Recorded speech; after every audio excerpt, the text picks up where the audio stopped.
Филология илимдеринин доктору, профессор Жылдыз Орозобекова билимин, өмүрүн манасты изилдөөгө, фольклорго арнаган окумуштуулардын сап башында турган адистердин бири. Илим жолундагы адамдар көзгө көрүнбөгөн, бирок талбаган эмгеги менен гана илимдин тигил же бул тармагына жаңы ачылыш, жаңы табылга жасай алат. Профессордун айтымында өлкөбүз эгемендик алгандан кийинки жылдарындагы экономикалык каатчылыктын учурунда Улуттук илимдер академиясынын илимпоздору 9 ай айлык алышкан эмес. Ошондо да тандаган темасы боюнча илимий эмгектерин жазып, өжөрлүк менен изилдөөлөрүн уланта беришкен. Ошондо биздин академиянын аксакалдары, академиктери баарыбыз чогулуп алып, жаштарыбыз чогулуп алып ак үйгө бардык. Акаевка бардык. Биз 9 айдан бери айлык албай калдык. Биз каралбай калдык. Бизди мындай жашообуз кечпей калды. Эмне кыласыңар биздин тагдырыбызды деп. Анан ошондон кийин биздин айлыгыбызды продукты менен кичинеден берип жүрүп отуруп, баягы согуш жылдарынан кийинки элге займ берип баккан сыяктуу бизге ошо продуктулар менен карточный системага түшүп калдык. Анан ошо кезге карабай, ач тогуна карабай, ошо жерде мен ач калдым, талаада калдым дебей, окумуштуулар илимин жаза берди. Окумуштуу деген окумуштуу, ал өзүнүн билимине, илимине эч качан саткындык кылган жок. Акыркы кездерде жаштар илимге анча кызыга бербей, коомдо чөнтөк диплому деген термин пайда болду. Азыр деле айрым адамдарды плагиат же илимий эмгекти уурдаган деп айтылып эле жүрөт. Чын эле аспирант илимий эмгекти уурдап, илимдин кандидаты же доктору боло алабы деген сурообузга Аалым Айымдын жообу мындай болду. Бул жерде өтмө катар текшерүүдөн өтөт. Ал диплом жазып келген күндө дагы бөлүмдөн өтөт. Биринчи бөлүмдөн талкуулайт, ийне жибине чейин. Анан кийин окумуштуулар кеңешине барат. Андан кийин ушул жогорку окуу жайлардын вуздарынын окумуштуулар кеңешинин көз кырынан өтөт. Бул аспирант эгер сатып алды десе дипломдорду. Анан эгер алардан өтсө, анан окумуштуулар кеңеши деген эң мыкты окумуштуулардын корифейлерине тагдырын салып берет. Анан ошол жерге келип, анан булар окуйт. Анан булар ичинен да комиссия кылат. Сен эксперт шайлап берет адистерден. Ошолор республиканын бардык дубанынан келет. Анан ошол окумуштуулардан туура экен дейт. Эгерде ошолордон өтсө, анан биз карап, баягы аспирант 2 саат болобу, 1 саат болобу, докторлук иш болсо 4 саат болобу, кафедрадан кетпей турат. Ушул жерде бир 20дай киши 100дөй суроо берет. Ошол диссертациясынын момундай сыгып, сөөгүн өзүнчө, жилигин өзүнчө, согун өзүнчө, канын өзүнчө бөлмөйүнчө бул өтпөйт. Андан кийин вакка барат. Бул аспиранттын азабы бүтпөйт.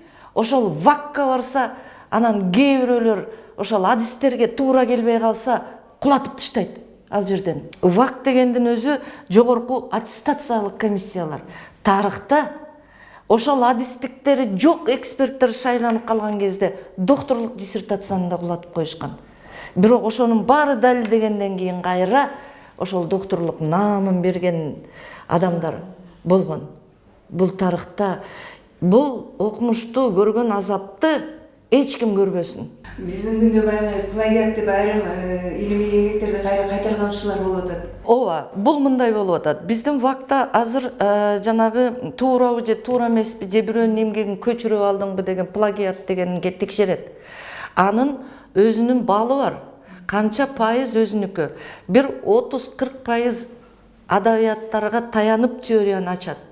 Ошол бир диссертациянын ичинде 99 китептин теориясына таянып туруп теория изилдеп чыгат. Анан кийин плагиат деп текшерет муну. Анан кийин ошондон өткөндөн кийин анан барып анан наамы 6 айдын ичинде каралып анан корголот. Демек, илимди уурдоо да оңой эмес. Жогорудагыдай сыноолордон өткөндөн кийин ал диссертациянын түп нускасынын бири Илимдер академиясына, кийинкиси улуттук китепканага, андан аркылары илим коргоочу кайсы окуу жайдан келсе, ошол окуу жайлардын китепканаларына берилет. Илим изилдөөчүлөрдүн биз билбеген татаал азап тозогун профессор ийне жибине чейин айтып, ким эмне дебесин ийне менен кудук казган илимпоздорго урматым артты. Жогорку аттестациялык комиссиянын сайты бар. Ошол жерде кайсы күнү темасы бекиген, кайсы күнү кандай макаланы кайсы Ринц журналына, бул тозок деген бир эме бар, Скопус деген бир бала тозок. Бул дагы окумуштууларга койгон тузак жана тозок. Ушулардын баарынан өтүп текшеришсин, ошол макалалардын баарын текшерип, анан ошондо фамилиясы менен келип сен плагиат жасаптырсың десе чыгып калат. Скопус дегендин өзүнүн эгерде бир макала чыгара турган болсо, анын баасы $3,500 турат. Талаптары бар. Анын өзүнүн формасы бар. Анын өзүнүн структурасы бар. Анан дагы бул дүйнөлүк илимдердин структурасынын стандартына туура келиш керек. Мында колдонулган терминологиялар туура келиш керек. Буга стиль туура келиш керек. Буга илимий теориялык гипотезаларын туура келиш керек. Ошо эрекеге жарыялаш керек. Анан кийин бул деген жалпы бизге илимге талапкер аспиранттарда, докторанттарга же болбосо илимий докторлугун коргогон же кандидаттыгын коргогон биздин азабыбыз аны менен эле бүтүп калган эмес, коргоо менен. Эми сен эгерде Скопустан макала жарыялап, баланча аспирант жарыялабасаң, сенин илимий эмгектериң суу кечпейт, сен ошол Скопустан макалаң чыгарыш керек деген тузак коюлган. Көрдүңүздөрбү, ушунчалык татаал механизм. Бүт каражатын өзү төлөйт. Анан кийин бул жерде бизнеске жол ачып беришти Скопус деген. Скопустун талабы, жогорку эменин талабы, бул окумуштуулар үчүн бир тузактын дагы бир формасы, бул бизнестин жолун ачып берди. Себеп дегенде чыкты, мен Скопуска силердин макалаңарды жарыялап берем деп атайын топтор түзүлдү. Ал топтор макалаларды алып сатат бизге. Арзаныраак кылып чыгарып берем дегенге алданып байкуштар $1,500 берип алдатып ийген толтура качып кетти. Далай топтор, бото фирмалар деп айтайынчы илимдеки. Байкуш окумуштуунун эмгеги менен ушул окумуштууга салынган тузактын ортосунда пайда табуунун жолун издеп табышты.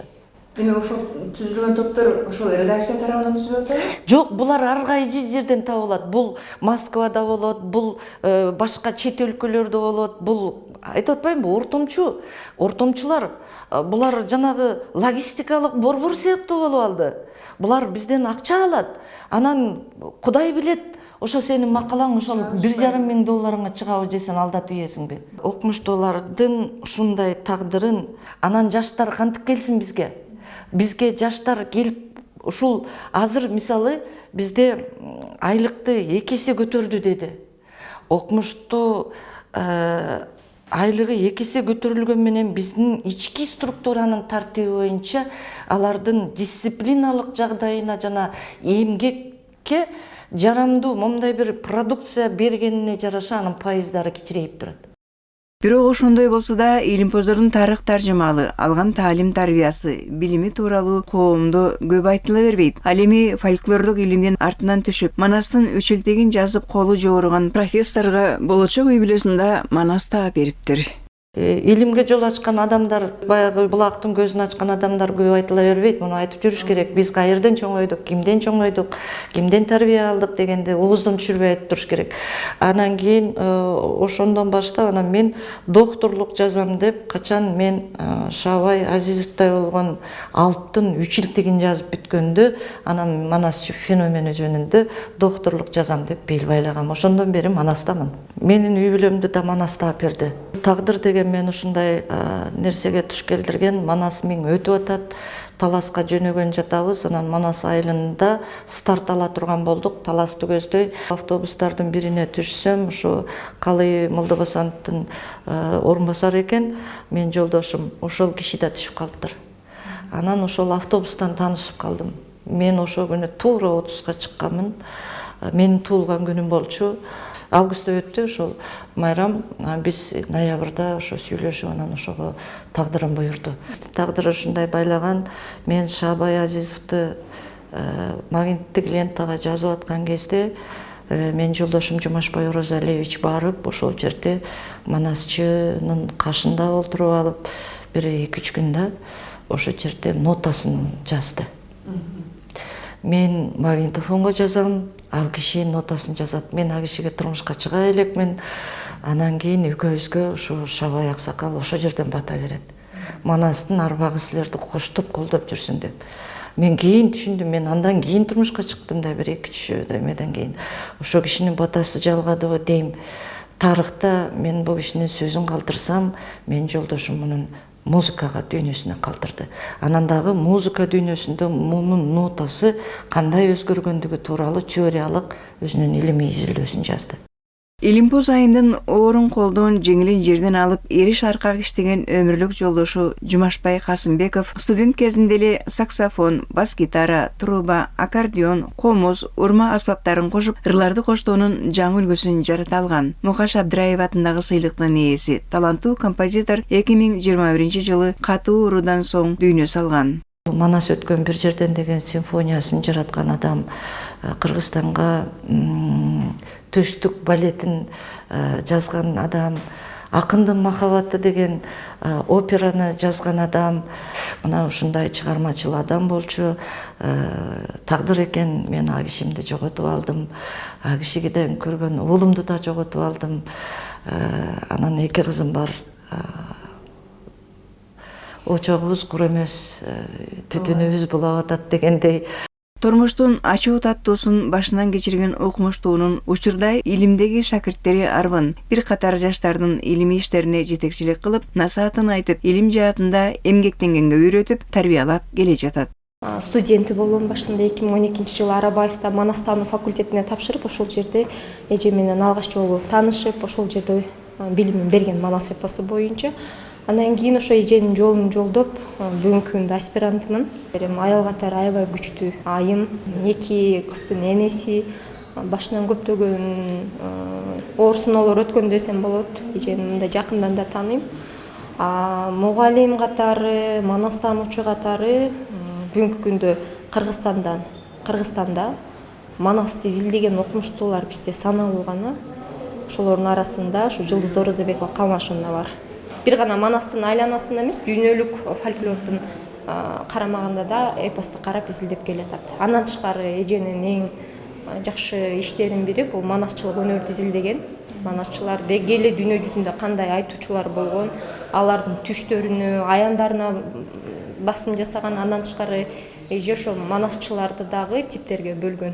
Азыркы учурда чоң манасчылар бизде жок. Эжени мен окумуштуу катары жакшы билем.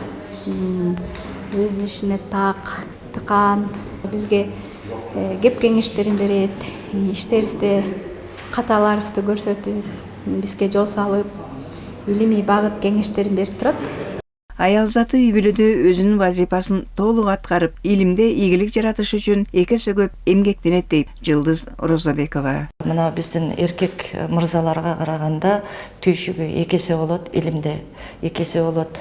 Анан булар бирок үлгүрүп ошо эркине баласын да төрөп үлгүрөт, аны багып үлгүрөт, аны чоңойтуп үлгүрөт, үй бүлөнүн туткасын кармап турат.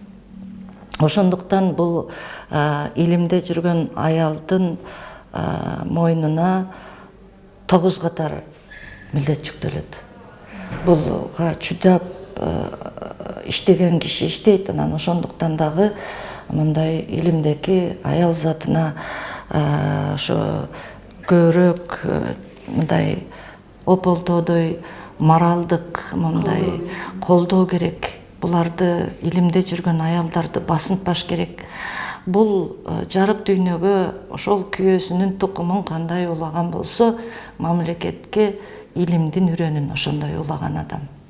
Профессор Жылдыз Орозобекова чарчадым дебей үй бүлөнүн илимдин түйшүгүн бирге тартып, ийгиликтүү илимгөй эне болду. Студенттерди окутуп, аспиранттарын бапестеп багып, тажрыйбасын бөлүшүп, аларды илимге сугарды. Азыр да кайратынан жазбай, илимий кишин улантчу өзүнөн кийинки муунду татыктуу тарбиялап келе жатат. Бар болуңуз илимдеги ийгиликтүү айым.